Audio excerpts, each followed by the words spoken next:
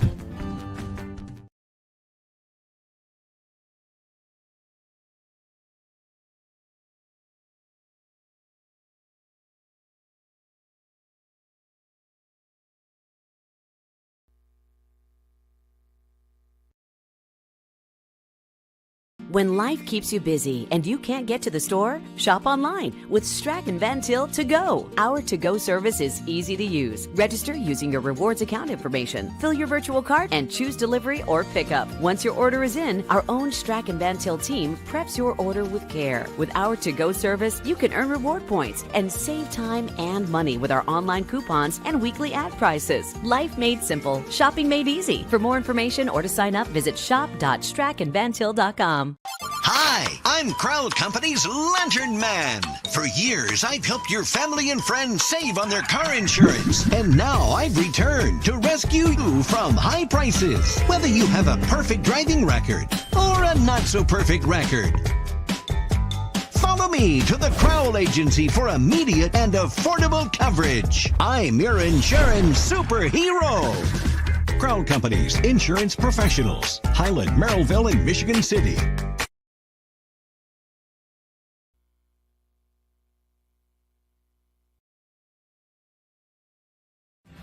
Thinking about what to do after high school? Consider a career with Boilermakers Local 374. As a Boilermaker apprentice, you'll earn while you learn. We offer excellent wages and benefits, and as part of our no-cost hands-on apprenticeship program, you'll learn from the best in state-of-the-art training centers and on the job. Become a union Boilermaker and get on your way to a great career. Find out more, visit www.local374.org or call 219-845-1000. With electrical services from Economy Electric Heating and Cooling, you can radiate the perfect amount of light and energy into your home. From rewiring and code upgrades to ceiling fans, lighting, security, and more, Economy Electric Heating and Cooling's trained electricians will make sure you can enjoy your home on full power all the time. For a free estimate on electrical work, call Economy Electric Heating and Cooling at 219-923-4441, and you can visit them on the web at 4ajobdoneright.com. That's the number 4ajobdoneright.com.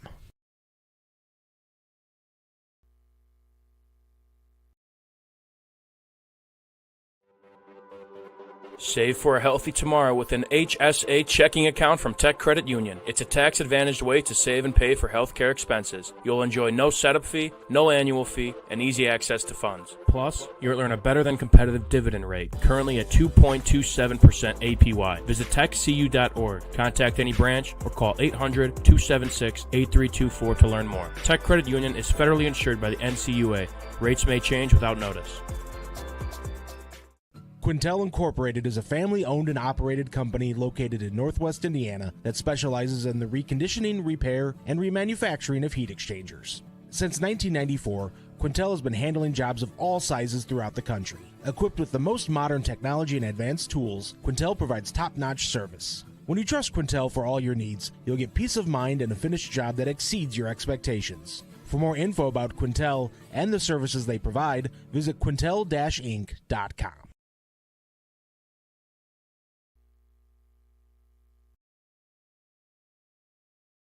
If you work with industrial, pneumatics, or hydraulics, and you're in need of maintenance or repair, you need the right connection. For over 20 years, Hose Connections in Hammond has been the premier leader in the hydraulics industry. Hose Connections is a one-stop shop for sales and service of pneumatics and hydraulics. Hose Connections continues to grow their network of industry contacts, which allows them to meet even your toughest expectations. To learn more, visit HoseConnectionsInc.com. Hose Connections in Hammond.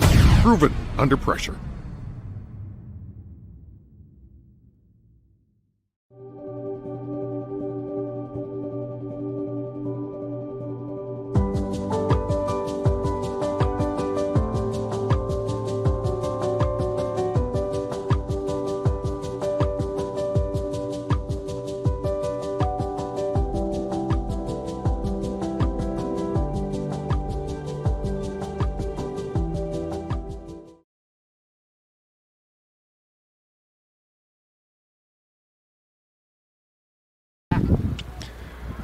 Ladies and gentlemen, welcome to the Hose Connections Halftime Report. We will connect the first and second half of tonight's game with the Hose Connections Halftime Report.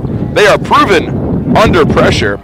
Hose Connections, they are on Kennedy Avenue in Hammond, Indiana. The four of us are in Gary, Indiana. Myself, Quincy Bell, Color, Chris Figg, Joey Heinrich. On production, and Thomas Marsh with his first game on the Region Sports Network doing camera. He's been doing a great job. He's been getting in the huddles with some great shots. I'm sure you've been looking at them all night long, but we have some other games to tell you about as opposed to the one we are in right now. We're going to give you the Strachan Van Til hometown scoreboard update. Let's look at some scores throughout other games in the region. First one we're going to tell you about is Maryville, currently leading Valparaiso 20-7. That's a big game in the Duneland. Those are kind of that's the second tier sort of. Crown Point, the top tier of the DAC has been Crown Point, Maryville, Valpo. But Crown Point has sort of ascended themselves into their own tier with their play this season. So Valpo and Maryville, they're ranked, I believe in one of the polls they were ranked second and third in 5A throughout the whole state. They're most likely going to rematch for a sectional or a regional title. But Maryville currently leading matchup number 1, 20-7. I mean, that is huge right now. And like you said, Crown Point, they have seemed to ascend above all the other teams in their sectional right now. It's going to be curious to see what happens when playoff times come around. This game is actually not in the region. It's a little bit towards the South Bend area, but I do want to mention it. Elkhart, in the third quarter, they have a 7-3 lead on the Penn Kingsmen. That's a team that you do not beat on the road. Penn is a very, very strong team. Normally, the best team from the region ends up playing Penn to go to semi-state. So that's a big upset potentially brewing. That is huge. If Elkhart's able to pull that out, that definitely leads it to where a region team has a little bit more confidence going into Penn later in the season. Yeah, it might not even be Penn. Both these teams have the same record. Elkhart and Penn are both 5-1. I think that game might be to eventually decide who wins the Northern Indiana South Bend area conference. I know they have a huge conference with like 10, 11 teams. So that's a game definitely to watch. It's not in the region, but I did want to bring that one up. Currently going on, also on the Region Sports Network, this game's currently being broadcasted off of 41 in St. John, Indiana. Chesterton and Lake Central, the Trojans lead it 3-2. That is a baseball score if I have ever heard one.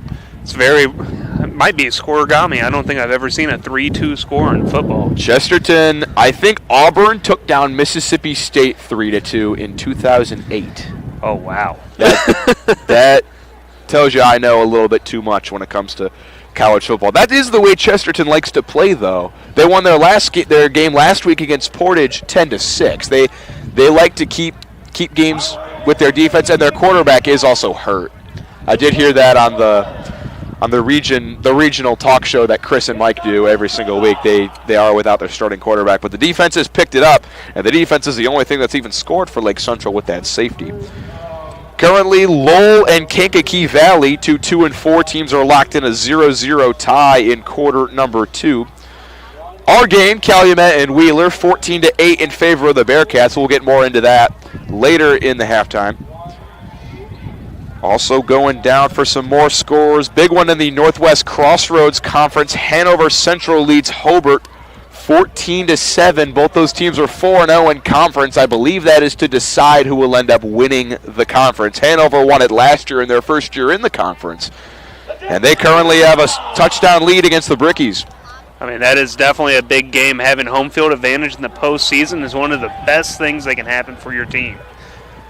It's a massive game going on right now. We'll see if I can get you any other score updates here on my master list. Crown Point and LaPorte are playing in LaPorte. Crown Point's up big in that one. Michigan City and Portage also locked at zeros in Portage. And we have yet to get an update on Griffith and Gary Westside. That's been your hometown scoreboard update brought to you by the folks at Strachan Van Til, your favorite Indiana-made grocery store. Chris, we've had a good one here in Gary, Indiana, between the Wheeler Bearcats and the Calumet Warriors. Wheeler ranked 6th in the region, heavy favorites coming into this game, but they only find themselves up 6 at the half. Calumet has looked strong. I mean, I can't agree more. Calumet's done a good job of controlling the clock when they are on offense by running the ball efficiently and setting up that play-action pass. And, I mean, something that Wheeler's been doing a good job is going back to that trap power game that we saw a lot of last week that opened up a lot of the running opportunities. It felt like that second quarter, that helped them drive down the field a lot. And, I mean, another big story for it is Vetical. I mean, Vetical has been incredible for Wheeler today. He was the lead guy on the last drive right before halftime for Wheeler. I think he had 2 catches and 2 huge catches that both resulted in first downs for Wheeler to keep the drive going. I think here's the thing, you have a lot. I think Wheeler has a lot that I'd imagine their coaching staff has been frustrated about. Pre-snap penalties, they had 2 encroachments, 2 false starts. Their leading receiver, Bryce Compton, has yet to even get a catch in this game. He's had 2 drops. And they all around haven't looked great. That being said, they're still up by 6. So if they can clean up those issues in the second half, they could break this game open potentially. Calumet's going to need to keep the pressure on them, and they've looked good so far in this game. I've been particularly impressed with their running back, Hillard, and their main receiver, Eric Allen. Allen had that big reverse and had that 2-point conversion that they got. And their QB, Jordan Player, has looked good. He's made some throws when they need to. It's just the Wheeler defense has started to get up on the run a little bit. They scored 2 touchdowns to end that half. Calumet, of course, scored first. They decided to go up 8-0. And I know we talked about how this is a strategy that was brought up by Oregon in the 2010s. You told me you knew about a high school coach that did this almost every single drive, and I think, Chris, you want to go into what you pulled up while we were in the break? Yeah, so, this was a huge story a couple years ago. A guy down in good old Arkansas named Kevin Kelly had a very unorthodox strategy of rarely punting and almost attempting an onside kick and 2-point conversion every time. I mean, there'd be times it'd be 4th and 20 in a game, and he'd be going for it because in his eyes, it's higher risk, high reward. And, it rewarded him with 9 state championships. So, obviously, the strategy works, and, it worked for Chip Kelly. Multiple national championship appearances, Heisman quarterback. I think it's a great strategy if your team is able to execute it. But if they're not able to execute it, obviously it can bite you down the road. As we said, if you miss 2 2-point conversions in a row, it puts you behind on the scoreboard real fast. Yeah, and it sort of messes up with the little point differentials. It's not like, okay, we're down by 7, we're going to tie the game. Now we're down by 6. We're going to take the lead, and obviously all you need at the end of the game is the lead. It doesn't matter if it's 1 point or 40 points. So Calumet, they're the underdogs in this game, came out, scored first, and I thought they ended the half a little bit poorly, but overall they have a lot to be happy about. The main thing, though, for this second half is they got to get a stop coming out of the locker room. Wheeler scored their last 2 possessions down the field, 14 unanswered. I think you got to get the ball back to your offense any way possible with this game still a 1-possession game. No, and I agree. And what Calumet did so well in that first half is they set up the play action, and they would get the Wheeler defense to bite on it. So now you've got a Wheeler defense that, again, they went back, opened up, let the Calumet team run the ball, but then they started suffocating. And now if you're Calumet, you got to switch back to that play action. Wheeler is blitzing heavy. They're bringing 5 to 6 guys on almost every play knowing they're going to run the ball. This is the time you take advantage of it. And as you said, Eric Allen overall, he has been hands down one of the best players on the field for Calumet outside of their running back tonight. He's been all over the field making tackles, making plays on the 2-point conversion on jet sweeps. So, he has been fun to watch, along with Ortiz with another big game. Again, 2 touchdowns to start the first half. They've looked impressive, and we should begin for a pretty good second half. You've been watching the Hose Connections halftime report brought to you by Hose Connections on Kennedy Avenue in Hammond. They are proven under pressure and have been happy to connect the first and second half of all games this year. We're going to step aside and have coverage from half number 2 next. You've been watching Game Night in the Region on the Region Sports Network, the only game in town. Have you checked out Centier Bank's student checking account? This no-fee checking account is perfect for students and teens ages 14 to 24 and comes with all the features you need to succeed, such as a debit card, digital banking, and automatic deposit. Centier Bank can help you start establishing good spending habits today for your better tomorrow. For more information, visit Centier.com/student-checking or visit your local branch. If you are under the age of 18, your parent or guardian must also sign on the Centier student checking account. At the age of 25, your account will automatically convert to the Centier checking account. You must deposit $25 to open this account. This account is not eligible for overdraft advantage. Member FDIC.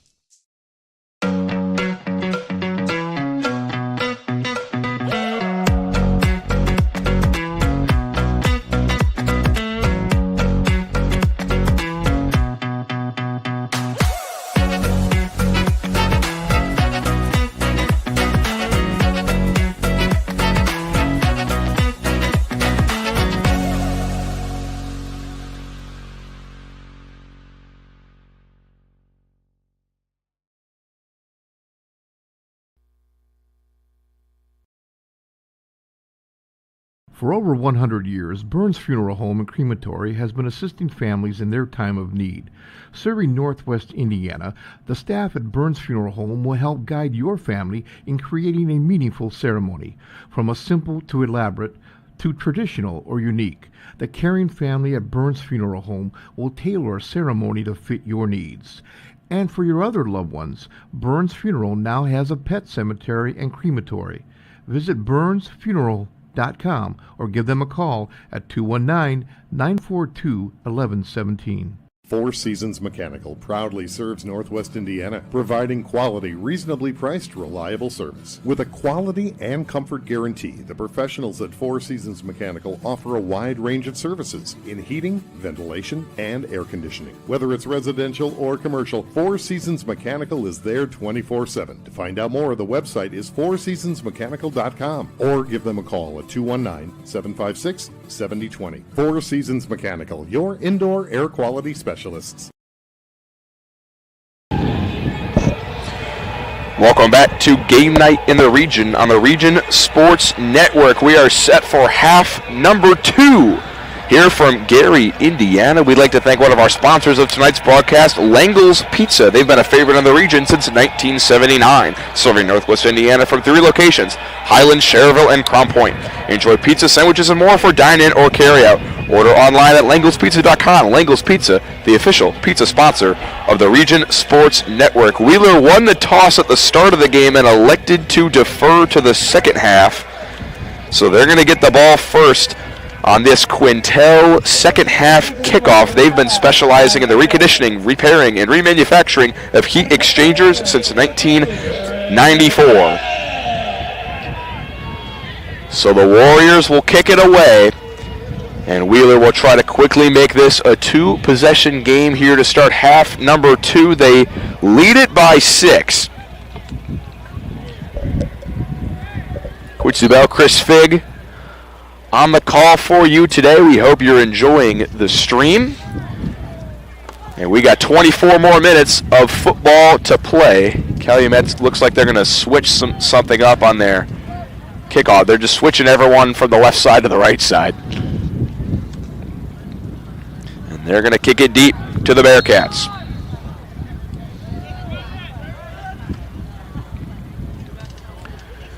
Vetical back to return for Wheeler. It's going to be fielded short. Wheeler not a lot of room to run there. They're going to get it up to the 35.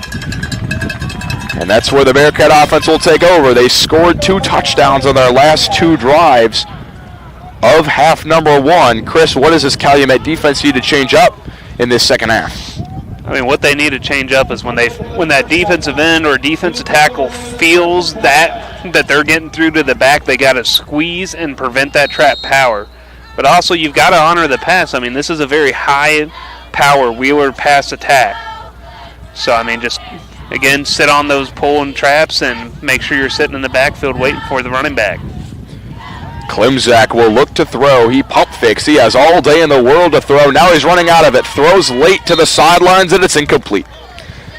And I've been particularly impressed with these Calumet DBs so far this game. You're facing two of the top 6 leading receivers in the region with Vedical and Compton, and they've held Compton to 0 catches in this game. And Vedical's had a few catches here and there, but overall, Wheeler hasn't been able to just air it out for 30 points and a half, which is what some people thought they were going to come in here and do. 2nd and 10 from the 37. Handoff to Ortiz. He gets it to the second level, but he's quickly brought down by Kevin Cobb. And it's going to be a big 3rd down upcoming. And I mean, I talk about the defensive line squeezing, but it's hard to squeeze when you got a guard, tackle, fullback, tight end, everyone pulling in your direction. 3rd and 5. We'll see if the Bearcats go to the run. They got Compton alone at the far side against Joshua Walton. It's going to be a handoff. Levi Murray, the freshman up the middle. He has a first down, and he's through across all the way to the 40 and taken down to the 35. And I mean, great offensive play call. I thought it was going to go to Ortiz with the 2 running back setup. I mean, you set this up the whole game, enabling Murray to be the lead runner on that compared to the lead blocker. And I mean, it pays off with a huge gain and a first down for Wheeler. Murray's had his fair share of carries today. He's up over 30 yards on the game. As the second running back out of this backfield, he now goes to the sidelines, and Ortiz will be the primary back. They're stacking the line. Everyone close, bunched up. Ortiz gets the handoff, running left, and he has about 4 or 5 on that carry. I mean, right now Wheeler is relying on that run because they know that, again, Calumet's honoring the pass. If I'm Calumet, honestly, I'm bringing the pressure. As we've talked about, these DBs have done a good job of keeping the wide receivers on Wheeler in front of them as well as not allowing the big play to happen. So, I mean, if I'm Calumet, I'm bringing 5-6 right now. Calumet, they've mostly just been running with 3 or 4 at the line. This time they stack it a little bit. They might be bringing pressure here. They are. Klimzak's going to roll out and look to throw. The blitz was picked up. The throw is caught. Staying in bounds for a moment was Connor Welch, the DB, who we've called a lot on defense. He gets his first catch of the game on the offensive end, and it's a Four Seasons Mechanical first down, except there is a flag. There's a flag at the 30, at the 25. This could be coming back because Calumet brought a lot of pressure, and it was picked up pretty well. Maybe a high chance someone held. I mean, I definitely agree. And it looks like this play is coming back, and that's a heck of a throw by Klimzak on the run and throwing it right to it while being wide open. So the flag was actually an ineligible receiver downfield. I guess one of the guards maybe leaked out too far. Potentially. That could definitely be a problem. Again, when you're doing those rollout, quarterback rollouts, you've usually got maybe a lineman or 2 pulling with you, and sometimes they can get a little bit too far downfield on accident. But, I mean, a huge break for Calumet after what looked like was going to be a first down. They're now backed up to 2nd and 11 from the 36. Klimzak in the gun as 2 receivers near side, 1 far side. It's a handoff up the middle. Ortiz powers forward. He's going to get across the 25, and he's going to have a first down. And I mean, it looks like that penalty doesn't even affect them. And, I've been talking about Calumet blitzing. You can see the linebacker lining up to come up the A-gap. You got the left guard right there, Jake Smith, already in the secondary, hitting the linebacker before he can get there. So, I mean, good pickup by the Wheeler offensive line there, helping open that gap. Same formation here, 2 receivers near side, 1 far side. Klimzak in the gun, 1st and 10 from the 25. It's Ortiz again. This time, the Calumet line is going to come up with a big stand. In on the stop was Walter Thompson, the big junior D-end. No gain there, and this is going to be an important stand if you're the Warriors.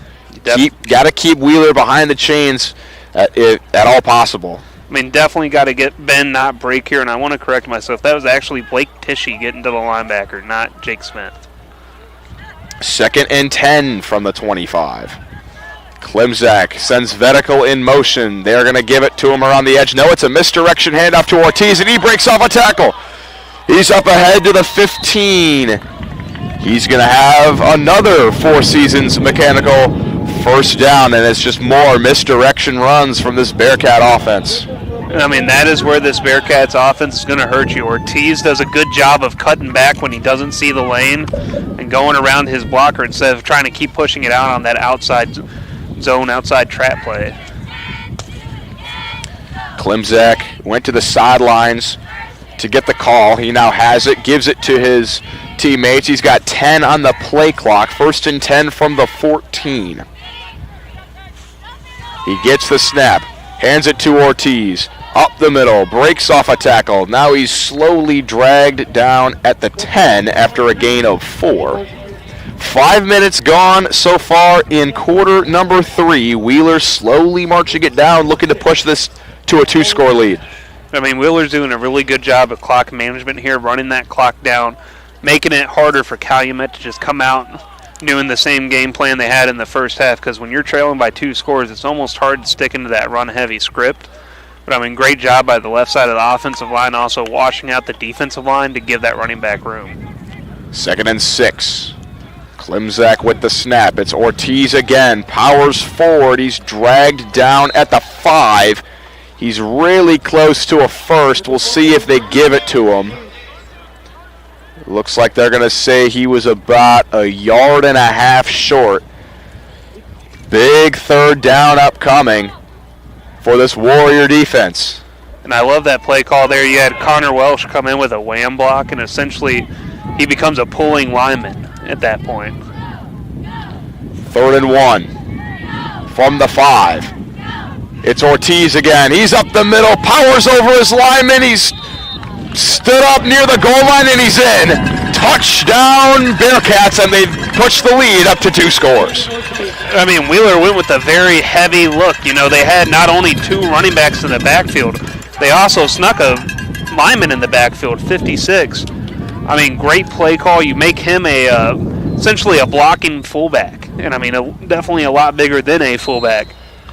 That was David Lindlow, who they subbed in as the extra blocker, and he came through strong through that gap. Extra point from Vedical is good. 21-8. Wheeler leads Calumet. We'll be back in 30. You're watching Game Night in the Region on the Region Sports Network, the only game in town. Blythe's Team Sports in Valparaiso is a leader in athletics apparel and equipment sales. With in-house production including screen printing, trophies, embroidery, and more, Blythe's can help you to create the perfect look. For more information, visit them online at teamblythes.com. Blythe's Team Sports in Valparaiso, where the athletes shop.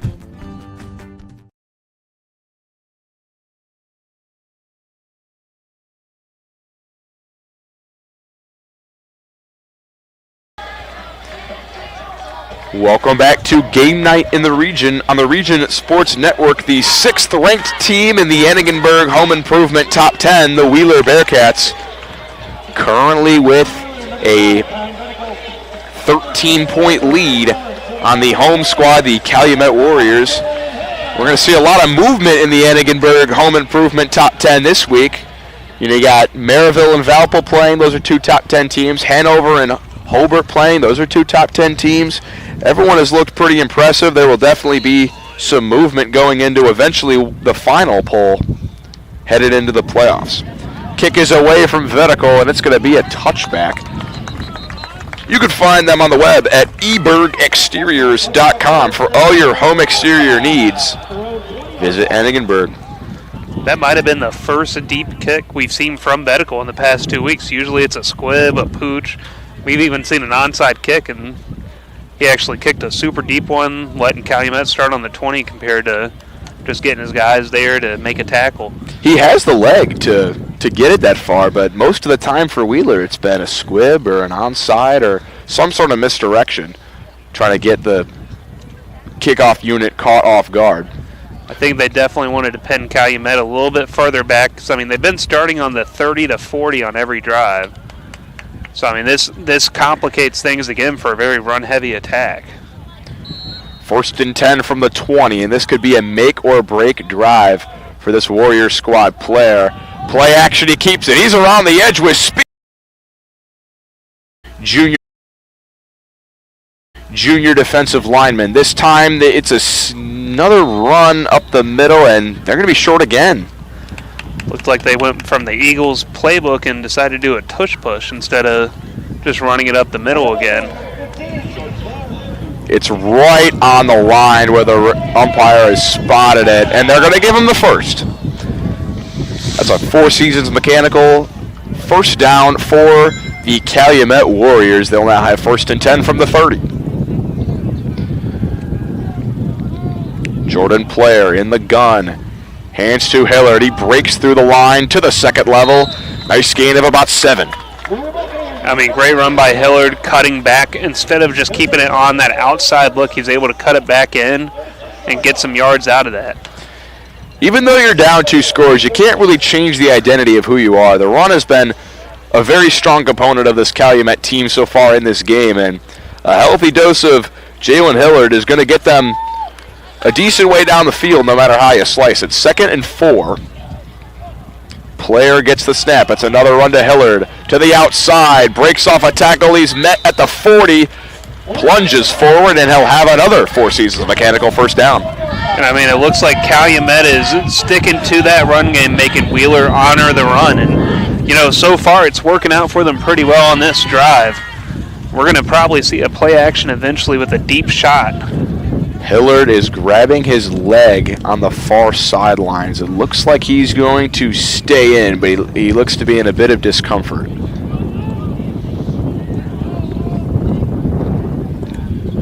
Corey Ferguson, the other running backs in the game, they hand it to him, and he's tripped up. In fact, that was actually the receiver and running back, Eric Allen, who got the carry that time. Allen has been used on some reversals for this Warrior team. He scored the 2-point conversion to make it 8-0. He lost a yard on that carry. It'll be 2nd and 11. Allen can definitely be a deadly runner, but it looks like they're going to trot back out their lead back for the night. Jalen Hillard is going to stay in the game. 2nd and 11. You know, they were setting up the play action pass in the first half.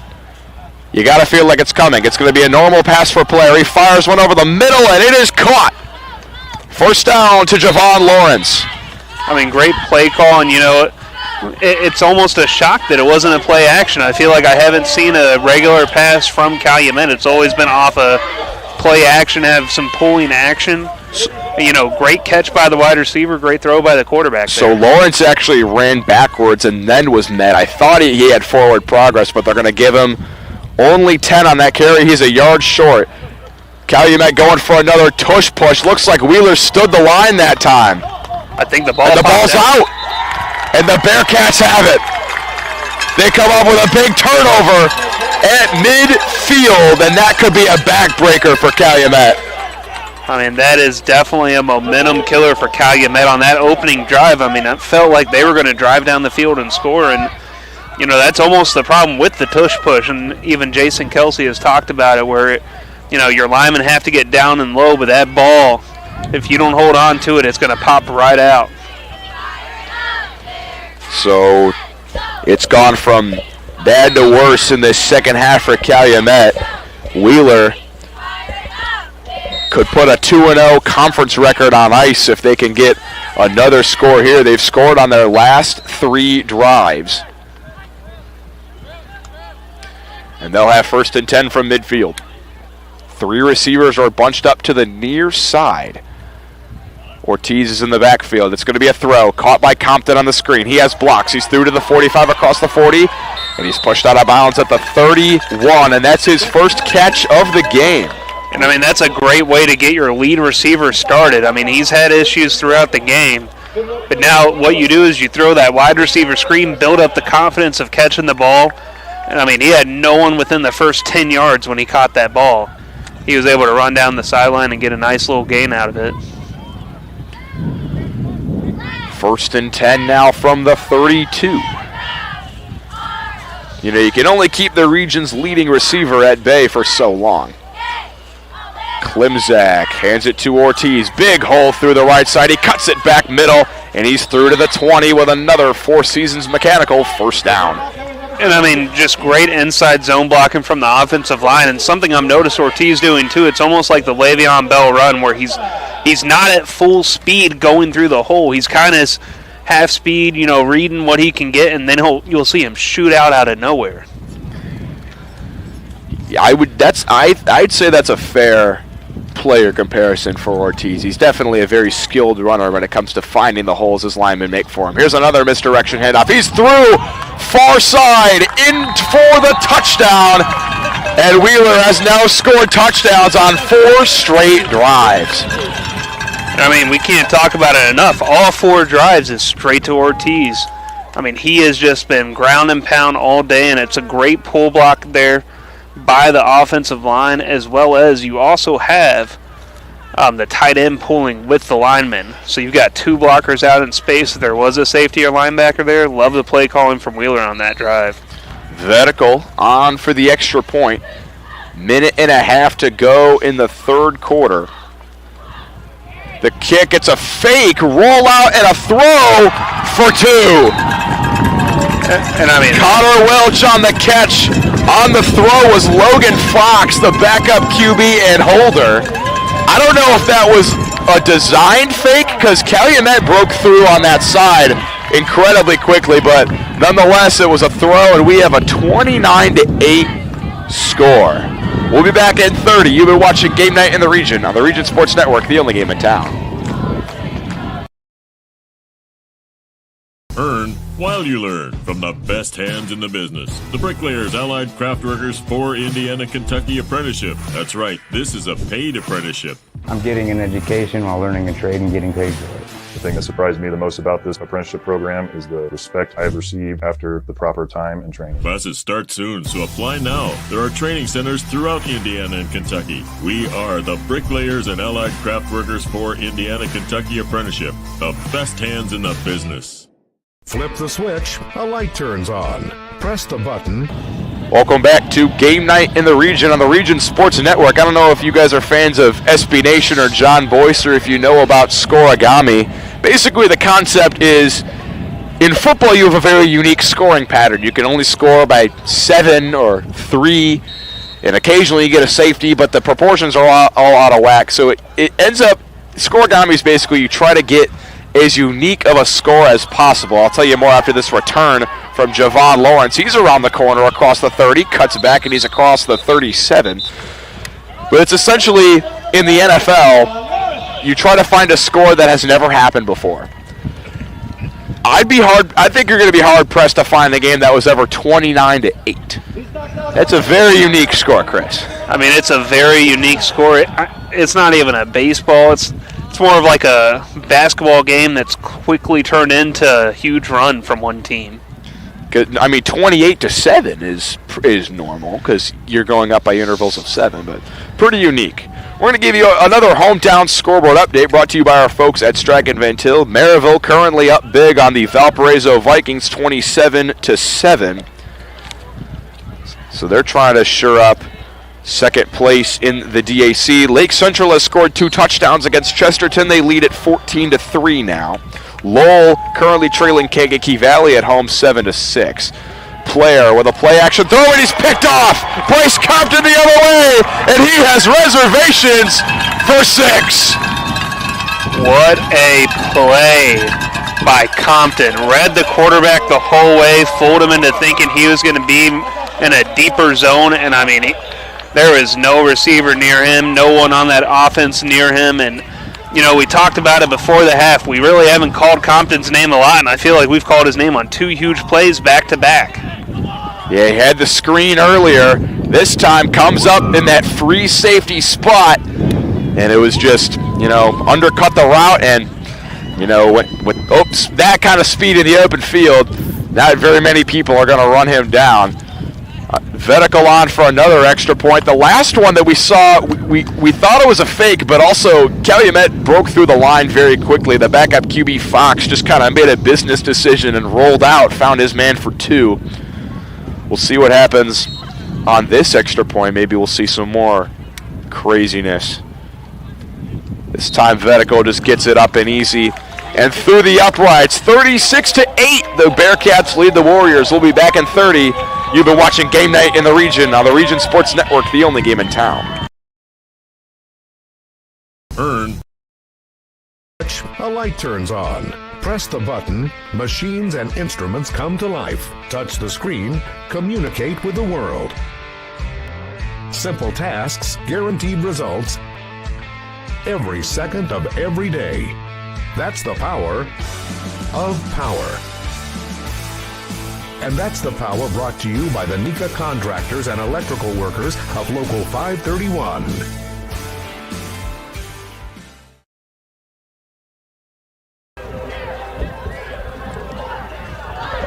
Boys, come to the other way.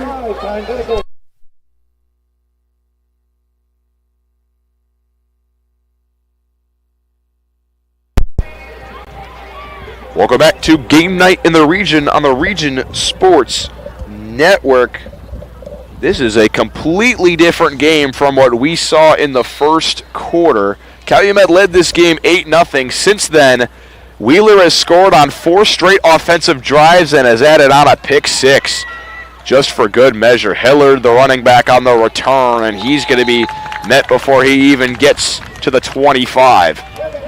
I have no clue what that Wheeler coach said to his team at halftime, but it seems like, we talked at half about some of those miscues and errors, and it feels like Wheeler figured out what they were doing wrong, and they are just going at it now. Yeah, Calumet had him on the ropes in that first half. It was 14-8 at the half, but 22-0 in this third quarter alone. Player coming back out for another drive. He threw the pick 6, the last drive to Bryce Compton, who, he's the leading receiver in the region who only has 1 catch today, but, that clearly hasn't paid him. He plays 2 ways and picked that off from the free safety spot. This time they're going to start with a run to Hillard, and he is tackled for no gain. This Wheeler defense at this point has the number of this Calumet offense. 2 big turnovers on back-to-back drives. Have that fumble as Calumet's driving to not really even things up, but get within a score, and then fumble leads to a Wheeler touchdown, and then following up first play of the second drive of the half. You have a pick 6. It's hard to gain momentum back after that. 36 seconds to go in the half. Hillard gets the carry, bounces it outside. He's taken down at the 22 after a gain of about 4. 26 seconds. We'll see if Calumet's content to run this to the end of the quarter. You got to give hats off to Hillard. He has been one strong running back all night. Just not, feet stays chopping. He doesn't really get brought down by more than 2-3 guys. He's definitely running as a big running back tonight. That's going to end the third. Put your 4s up. We're headed to the fourth quarter here from Gary. All Wheeler, 36-8. You've been watching Game Night in the Region on the Region Sports Network, the only game in town. Credit Union One, the official banking partner of Notre Dame Athletics, wants to reward you for everyday banking. CU1's high-yield checking offers the opportunity to earn up to 5.25% APY when you make qualifying transactions each month. No monthly fees and no minimum or opening balance required. Plus, you'll be able to bank anytime and anywhere with 24/7 digital and mobile banking. Start making more of your money with Credit Union One. Open an account at cu1.com/high-yield checking. We love home internet from T-Mobile. Now Mesh boosts Wi-Fi all over your home. Taking a class in your attic, that dead spot is gone. Stream ballet in your man cave, learn to paint on your lawn. It's glorious. And now on the road, you can take T-Mobile Wi-Fi with you. Hey, stay connected and watch what you'll do. Welcome back. Quarter number 4 set to start between Calumet and Wheeler. It has been all Bearcats. They have scored 36 unanswered points after Calumet started this game up 8-0. 3rd and 9 upcoming for Calumet from their own 21. Jordan Player gets the snap. He'll look to throw. Fires far side, and it's caught close to the first down is Javon Lawrence, and he'll have a Four Seasons Mechanical first down. At the conclusion of tonight's game, Chris, we have 3 awards to name. First of which is the Crawl Company's Lantern Man Superhero of the Game. Crawl Companies have offices open from 9 to 7 Monday through Friday and Saturdays till 2 in Highland, Maryville, and Michigan City. They are the Assurance Superheroes, proud to recognize the superheroes on the football field. Player with the snap, hands it off. Allen, he's tackled for no gain. Chris, who's your leading candidate right now for Crawl Company's Superhero of the Game? I mean, it's got to go to Ortiz. He's had 4 touchdowns in the game. He has had his way running the ball from wildcat formations to just straight power football behind his offensive line. I mean, he has had another incredible game in back-to-back weeks. I mean, he's definitely been the difference maker for this Wheeler offense when at times they've stalled with the passing game. They've been able to rely on Ortiz to run the ball. He has definitely been great. He earned our Crawl Company's Superhero of the Game last week in the game against Gary Westsiders. Another run. Hillard breaks it outside. Allen, the back, taken down. And, you know, Hillard, he kind of was laboring on that leg a little bit in the third quarter. He seems to be fine now, but if your star running back is lingering with a little bit of a leg injury, get your other guys involved.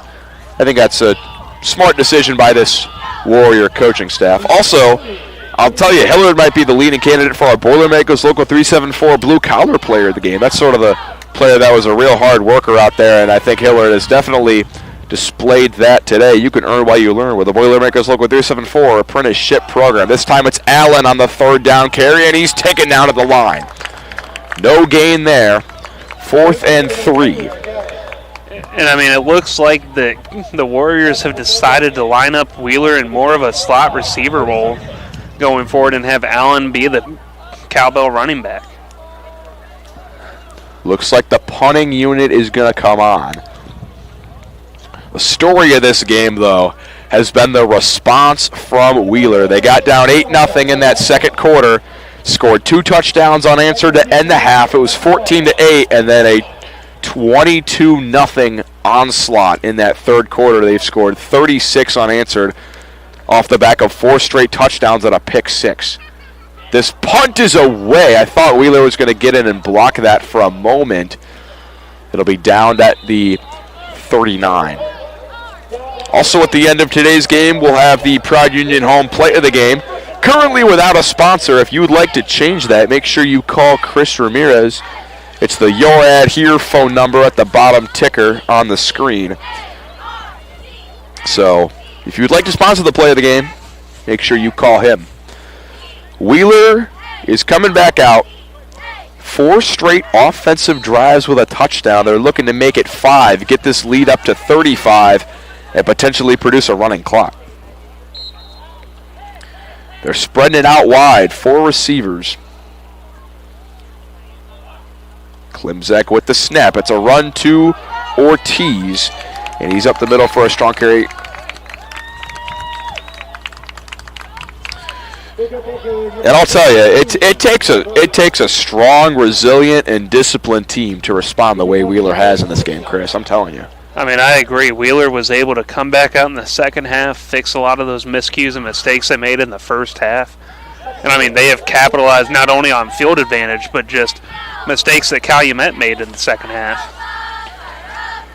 2nd and 4. Klimzek with the snap. Throws it far side. It's Compton on another screen. And he breaks off a tackle with speed to the 40. He's ripped down at the 35 with a Four Seasons Mechanical first down. The ball came out at the end, but our officials are going to say that Compton was down. And, I mean, Compton is lighting it up in this second half. He's been a little bit more involved in the pass game. And the way they're doing that is do a little play-action tunnel wide receiver screen. So, I mean, you've got the whole center to right side, right tackle going out in space and making blocks for the wide receiver. 1st and 10 from the 35. 2 running backs in the game now for Wheeler. Klimzek with the snap. It's going to be a misdirection handoff to Colton Kingerly. His first carry, he's got it up the sidelines. He lowers a shoulder at the 7. Big run there of 28. I love that play call. You have misdirection. You got the guard and tackle pulling. You got the guard hitting the defensive end or defensive tackle in this case with that 3 technique. And you got your tackle either hitting that defensive end or if you want, he can go up to that linebacker. But, I mean, great little misdirection run right there. And I like the lowering of the shoulder right before you go out of bounds. I mean, it really sets the tone of the rest of the drive when you lower that shoulder and say, I'm here, essentially. First and goal now from the 9.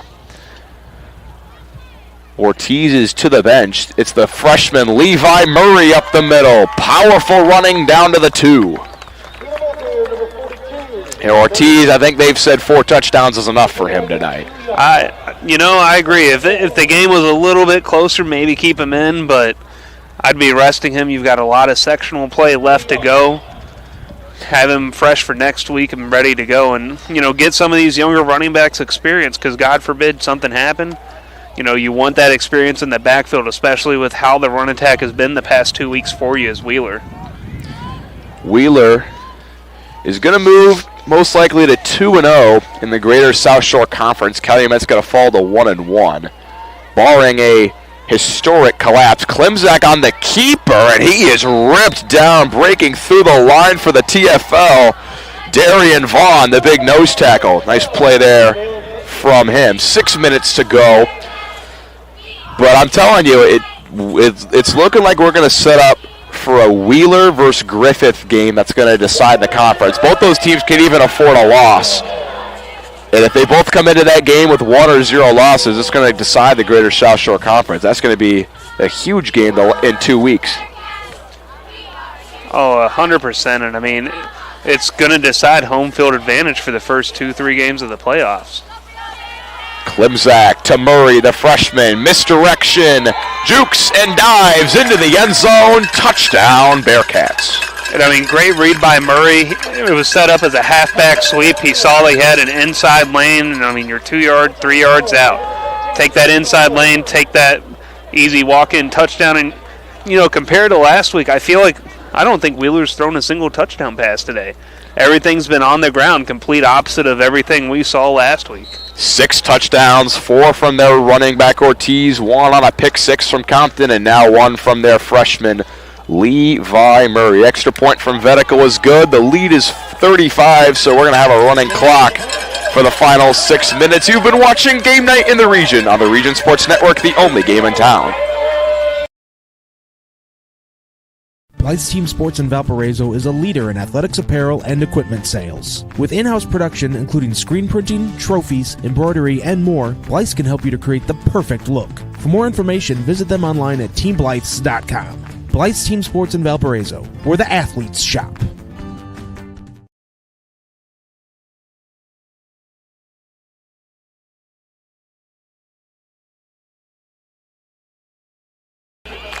Welcome back to Game Night in the Region on the Region Sports Network. 43-8, the Wheeler Bearcats lead the Calumet Warriors. And, Chris, we were talking about this. It takes a lot to have a team be down in the second quarter, a one-score game at half, to a running clock. I mean, a lot changed in one half of football. It's incredible to see kind of what happened. As we said, we went from an 8-14 halftime score to, back-to-back huge play touchdowns. And, that final, I think that pick 6 was essentially the nail in the coffin tonight, it felt like. Since midway through the second quarter, Wheeler has scored a touchdown on 5 straight offensive drives, and they've had a pick 6 in that mix, as well as a 2-point conversion on a broken kick attempt. And I think if I'm not mistaken, Wheeler's, whoever handles the punting duties, has definitely had a break tonight. So I think they haven't punted the ball yet once tonight. Yeah, I believe the couple of drives they weren't able to score. They pushed it into Warrior territory, but the Warriors came up with a stop. 6 minutes to go. And I'll tell you, this is a statement being made by Wheeler. If you could start a game as poorly as they did and still rally to this big of a lead, teams should be fearful of this squad in the 2A playoffs. First play for Calumet is a run to Hillard, and he's tackled for no gain. Well, I mean, this is a Wheeler team that they can either, again, they've had 5 touchdowns on the ground tonight, or they could come out, just air raid, throw the ball at the best of them, having 2 of the leading, not only the leading passer in the region before tonight's game, but also 2 of the leading receivers in the region now, the top 10. Yeah, Compton and Vetical are both in the top 10 in the region for receiving, and also they're your 2 starting safeties on this Bearcat defense too, and one of them has a pick 6. Here's a screen caught by Allen. Can he get the edge? He will. Allen up the sidelines. Ball popped out at the end, but I think they're going to say that Eric Allen stepped out of bounds. And I mean, Calumet has relied on Allen not only on the defensive side, but also on this offensive side. I mean, they've given him screen opportunities down the field, as well as on that 2-point conversion, a little end around. And then also moving him to running back for a little bit the last drive as well. 5 minutes to go. Calumet, they're going to run 3 receivers, 2 near side, 1 far side. It's Hillard on the carry, and Wheeler's in the backfield again. And I mean, as you were just saying, Quincy, I think this Wheeler team has a chance to go deep into 2A playoffs. I mean, this is a team, as you said, hit some adversity going into halftime. You're up by a score, feeling upset brewing, and then you come back out swinging in the second half, and I mean, we're at a running clock now. The only other dominant 2A team that I can think of from around this area is Andrean. So I don't know if they're in the same sectional or if they could potentially meet in a regional matchup, but that would be a blockbuster if those 2 teams got to play. Player is going to keep it on the edge. He's just going to run out of bounds for a loss. That play looked to be a little bit of a scramble drill. I believe I would just have to double check on Max Preps, but that might be a regional playoff matchup right there, because I don't believe Andrean and them are in the same sectional, so could lead to a region matchup of where a team in the region is going to the semi-states regardless. Potentially. I don't know how that works. Maybe Andrean, I know, won a 2A title not too long ago. They could be graduated up to 3A. Someone's going to have to fact check me on that. But we definitely, no matter who Wheeler comes across, they're going to be dangerous, because they've been, they started their season 2 straight losses. They lost to Hanover, who's one of the best 3A teams in they're the second, according to the Enigenberg Exteriors top 10. They are the second best team. So Wheeler lost a close game to them on the road, lost a close game to Kankakee Valley, who's I believe a 4A or 5A team, a lot bigger school. But then against these, it's been smooth sailing. They've been blowing teams out in conference play, and they can throw it, they can run it. They couple that with a strong defense. They're going to be a very hard team to beat in the playoffs. So Quincy, I just actually looked it up. It looks like Andrean is still 2A at the moment, so could be an interesting playoff matchup potentially. Andrean actually currently has an upset brewing of their own. They at the half lead Indianapolis Bishop Chatard 14-13. Bishop Chatard consistently is the best team in 3A. Every single year they make it to semi-state or state in 3A. It takes a lot to take them down. I mean, that is a big upset brewing, as you said. So if we get any updates before this game ends, I'll be sure to let you guys know. This is a carry up the middle for Hillard. He's going to be tackled after a gain of about 4.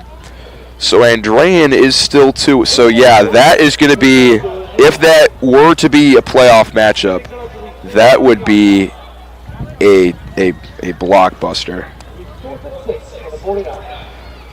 I believe Wheeler was ranked 20th in the state for 2A, according to Max Preps. This upcoming week in 2A, they've moved up to 19. Because I know there are a lot of schools in southern Indiana that are smaller that are really good in the 2A division. But at least in this area, they've been the cream of the crop from the smaller A schools. 4th and 6, Calumet's going to come with a punt, and this one is blocked. Wheeler got a finger on it. It's rolling backwards at the 43. And that's where the Wheeler offense will set up with 2 minutes to go. They need about 1 first down, and then a couple of kneel downs will end this one.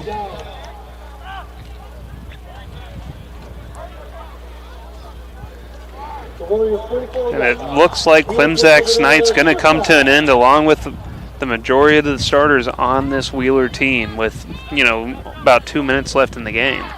Yeah, according to Max Preps, by the way, Andrean is ranked 14th in 2A. They're 3-3, but they've been playing some pretty strong teams. I know they played Maryville and Valparaiso out of conference and played both of them pretty tight. I can foresee them jumping up in the standings if they keep up that upset tonight. I have a feeling Wheeler's going to jump up a couple spots after tonight as well. Wheeler is currently 19th. The top team in 2A is Brownstown Central. Second is Lafayette Central Catholic. I know that they're also one of the better teams in 2A. I believe they were 1A for a while and then got moved up. Minute 20 to go, 2nd and 11. Logan Fox got a lot of play last week against Gary Westside. We'll see if they try to give him a throw here. The sophomore will instead hand it to Levi Murray, the freshman. He'll pound forward for about 4.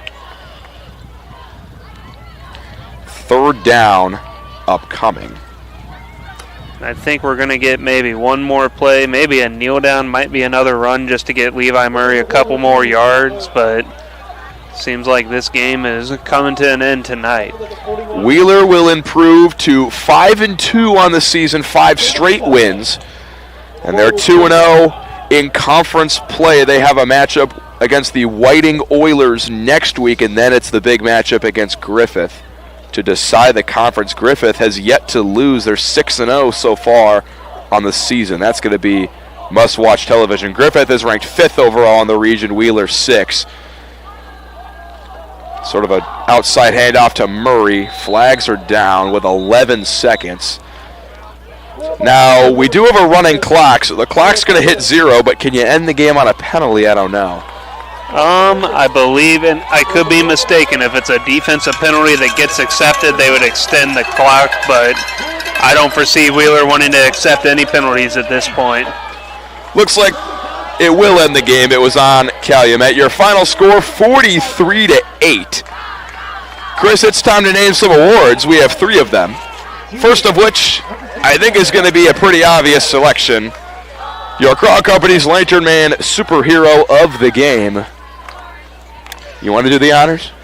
I would love to do the honors of saying it's going to be Ortiz again 2 weeks in a row. I mean, Jaden Ortiz did a great job today of following his blocks, and again, I don't have the official stats, but he definitely was over 100 yards this game. I mean, they kept feeding him the ball. He was the bell cow running back today when the pass game wasn't working, and they did an excellent job of feeding the hot hand with him.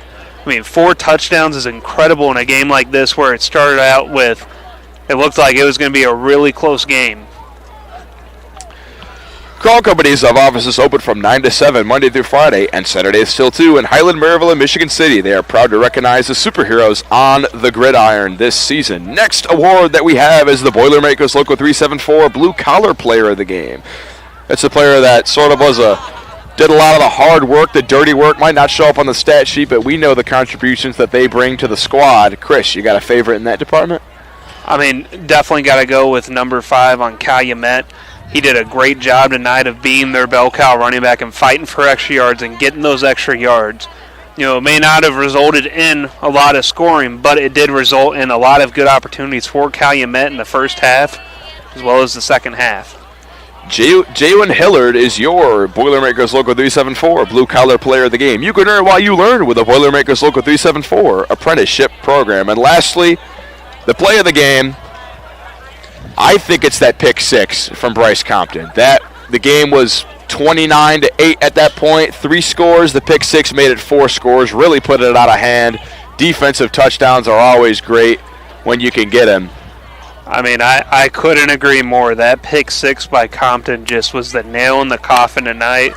You could almost see the wind in the sails of Calumet just go out right there. And, not at fault of them by any means, but it was a heck of a play by Compton. Going up almost 4 scores at that point. I mean, it's hard to come back from any kind of game, whether it's college, NFL, high school. Doesn't matter where you're playing at. 4 scores is a lot to overcome. You're right. Great play of the game. Wheeler, they're having a team meeting in the end zone. Calumet's back into the locker room. We'd like to thank everyone that helped make this broadcast possible. Our executive producer, Chris Ramirez, our operations manager, Rich Castillo, our coordinating producers, Zach Miller and Justin Cole, sports director, Mike Dewan. For our broadcast crew, myself, Quincy Bell, Chris Figg on color, Joey Henrich on production, Thomas Marsh doing a great job on camera for his first game at the Region Sports Network. Thank you to the coaches, Nick Testa of Wheeler and Charles Salary of Calumet, both athletic directors, Jeff Enright of Wheeler and Sarah Kunterich from Calumet, and all of our viewers on Facebook.com, YouTube.com, RegionSports.com, and IHSAATV.org. Thank you, and have a great night.